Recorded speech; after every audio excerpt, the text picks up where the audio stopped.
Greetings, my brothers and sisters. May grace and peace be multiplied unto you. We are thanking God and praising him for another day and this opportunity to thank him, this opportunity to praise him, this opportunity to give him glory and honor that is due to his name. You know, as I reflect and I continue to think about the goodness of the Lord, I'm thanking him so much for grace, his unmerited favor towards us. Now, this is a loaded topic. We could talk about this topic every week and every day because grace is that broad of a topic. Because the grace of God, it positioned us and it has positioned us to be in a place where we should be able to walk through life at an advanced pace, meaning that our steps are ordered by him and our direction is truly ordered by him. And because we're walking life at an advanced pace, we are able to move. We're able to run and not be weary. We're able to walk and not faint because of the fact we're moving life at an advanced pace, because the grace of God, it has gone before us. In other words, Jesus has gone before us and paved the way. Jesus has gone before us and made crooked places straight and rough places smooth. As we sing that Jesus walked the earth, there was so much significance into every story when you begin to read the Gospels, Mark, Matthew, and all those different, Luke, John.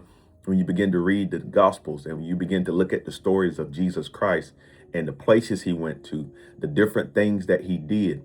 You take, for example, just one quick story, and Jesus says, I must go to Samaria. When he goes to Samaria, he meets the woman at the well. Now, it may seem as though that was coincidental, but it wasn't, because Jesus was there on a mission to uproot what had been planted there before. See, in the Old Testament, in that particular region, we read the story about King Ahab and Jezebel, how they were perverted, how Jezebel, she was killing prophets and she was doing all this wickedness. She was doing all this perversion. There was so much in that area that needed to be uprooted. So Jesus had a plan. Here it is. He meets this woman at the well and she's there. She's not there as most people would do in the cool of the morning when the water is cool. She's there at high noon in the heat of the day because she's hiding, because she is an adulterous woman. She's a woman who's not in the right position. So she's there at an uncommon time because she's hiding. She doesn't want anybody to see that she's been married. She's had several husbands and now there's one still at home.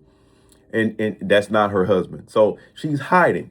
But Jesus was on a mission because what he was going to do, he was going to make her one of the greatest evangelists. If you read her life going forward, this woman at the well, we call her, she became one of the greatest evangelists that the world has ever seen. One of the greatest women evangelists that the world has ever seen was transformed because of Jesus Christ.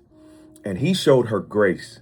He didn't state the obvious, and meaning he didn't condemn her because of what she had been doing. He knew what she was in, but he still received her. He was letting her know, I see what you're dealing with. I see what you're in, but I still receive you.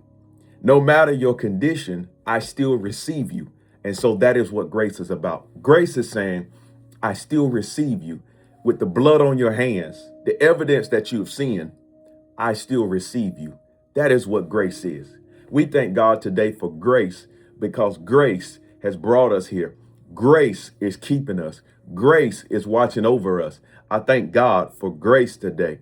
You ought to thank God for grace. Thank him for his grace. Thank him for his mercy. Continue to be encouraged, knowing that God is your very present help in a time of trouble. God bless you. May heaven continue to shine upon you.